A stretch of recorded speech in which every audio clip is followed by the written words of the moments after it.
I'm going to fangirl for INTJs right now. Definitely the hardest type for me as an ENTJ to figure out how it is that they execute so quickly and with such ease and elegance, and why they get to the finish line faster than an ENTJ based on a particular outcome.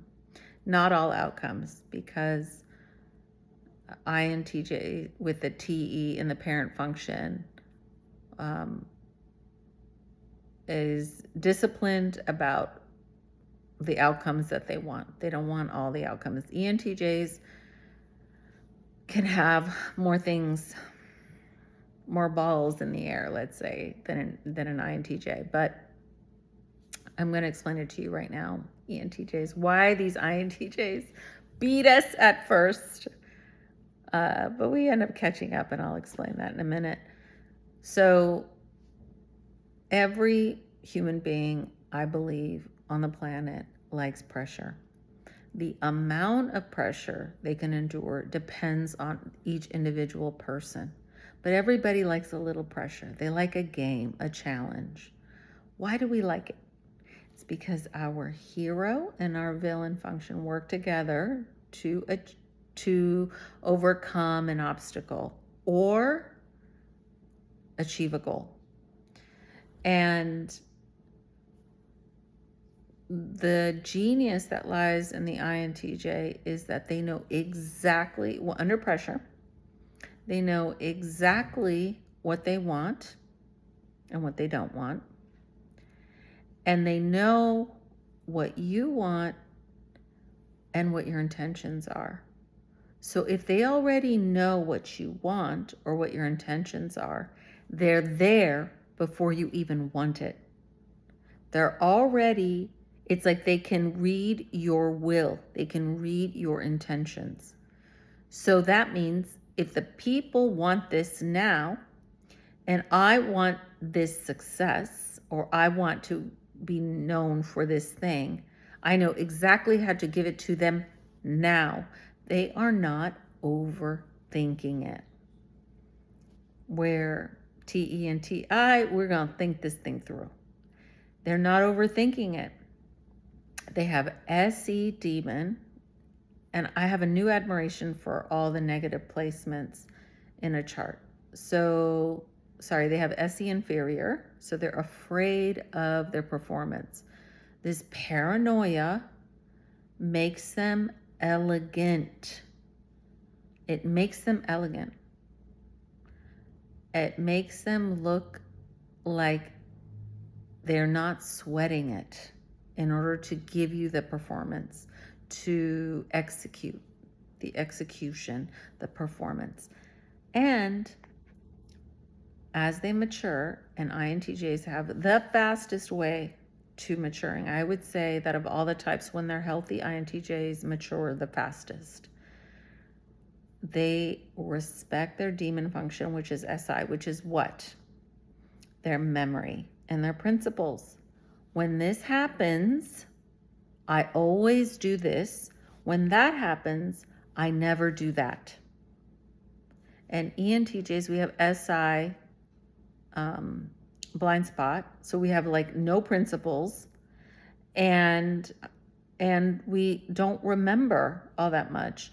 And we're not as self-disciplined as we think. We attach ourselves to programs, and then we do whatever the program is. So we learn programs that say, when you do this, you always do that. And then when you do that, you always do this. That's why programs really work for us. INTJs have self-discipline. So they have self-will and self-discipline. It's that when they're young, they have no discipline, and they learn to respect it, and then they master it. They master that self-discipline. So that's why they're able to go faster than us. Also, because they know what they want and they know what you want, it makes them go faster. They know what you want even before you say what you want. Okay? It's like how ENTJs know how people think, what they think. We're good at, as we get older and more mature, we already know what the people are going to think about X, Y, and Z, so we won't waste our time organizing around something that won't be useful. So ENTJs, just in general, typically achieve because they know exactly what people are thinking.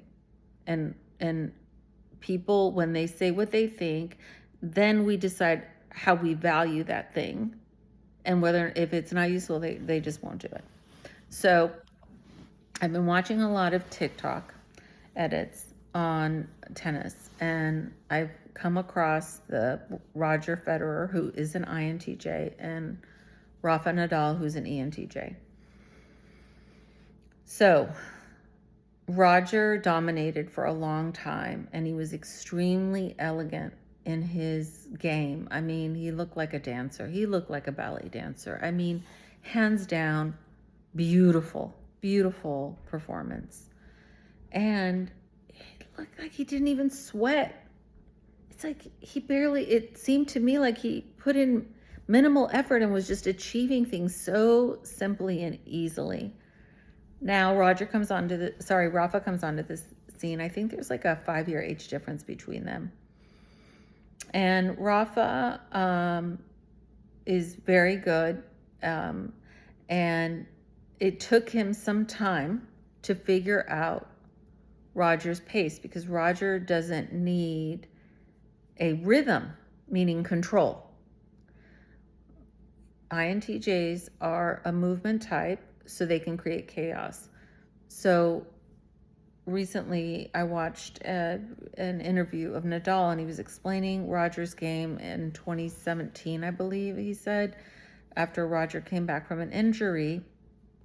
He said it was very difficult to play him because it felt like you were playing in Roger's hand. Roger seemed to always be in control. So if the person knows their future and knows your intention in your future, they're there before you even know that you're going to do the thing that you're doing. I can read your intentions. I'm already ahead of you, babe. I'm here.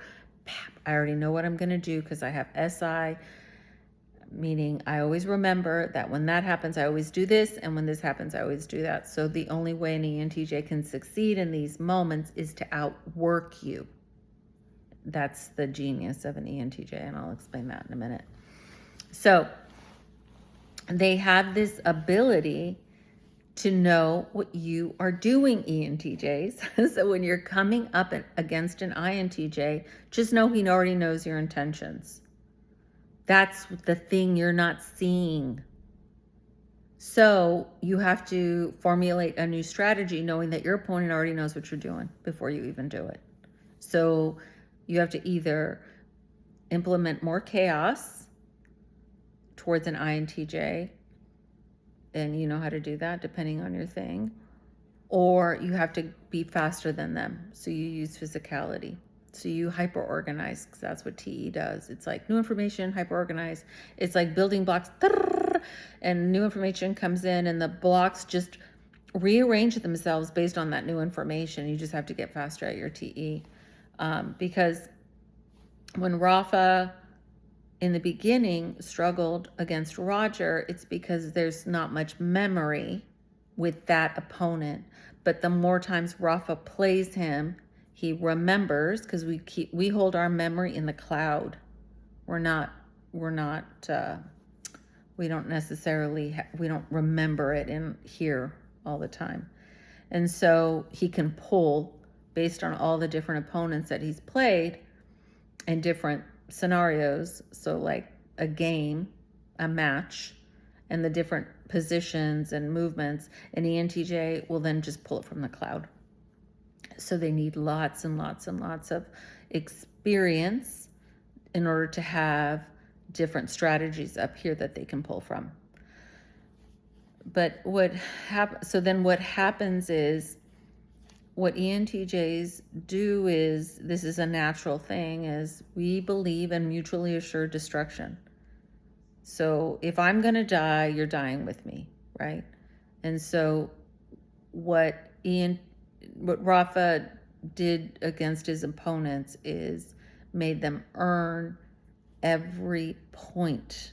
They never let anything, they rarely gave anything away easy. But ENTJs can choke because we have FI inferior, which makes us afraid of being hurt. And sometimes we can manifest hurting ourselves because that's what we're envisioning. Like, don't hurt me, don't hurt me. And then I hurt myself, you know? And so we can choke sometimes. I don't think INTJs choke as much as ENTJs because they have FI child, and so they know how to process themselves. In another video, I'll explain to ENTJs how ISFP, forcing yourself into ISFP subconscious is going to help you get out of your shadow sometimes, which is how I get stuck.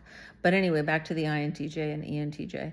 So an ENTJ, in order to beat an INTJ, would just have to outwork them. So what I mean is new information, organize, new information, reorganize, new information, reorganize. That's why milliseconds really help ENTJs. So that's why Rafa dominated Roger when they played on clay, because it slowed down the match, and that millisecond made Rafa reorganize the information. He knew exactly the strategy with the least amount of friction. The millisecond of slowing down forced that.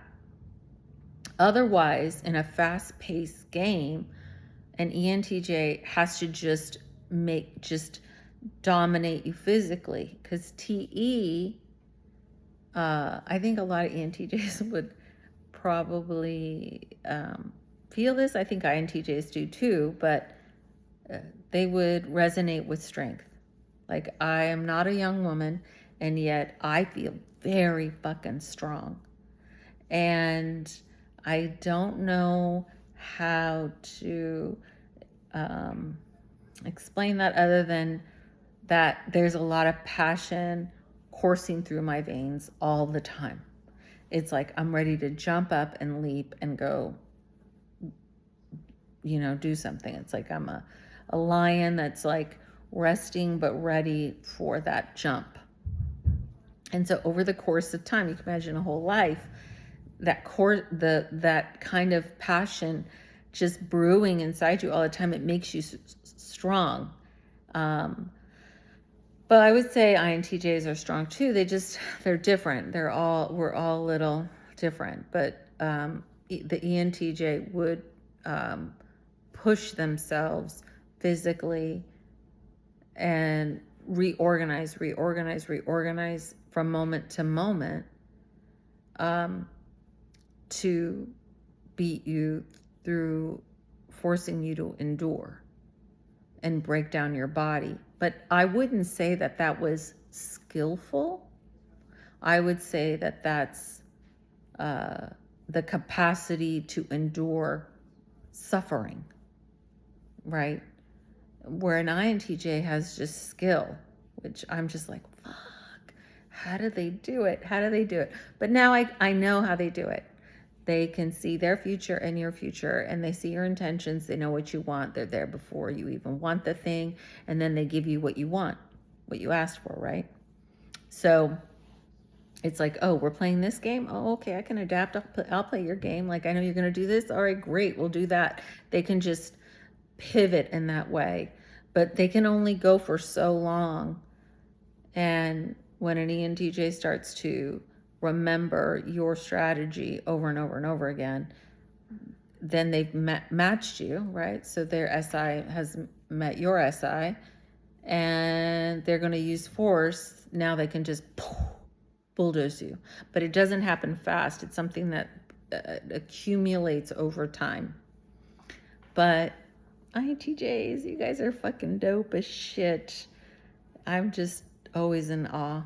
Just always in awe. I don't know how you guys do it. I wish I was as elegant as you all are. Anyway, bye.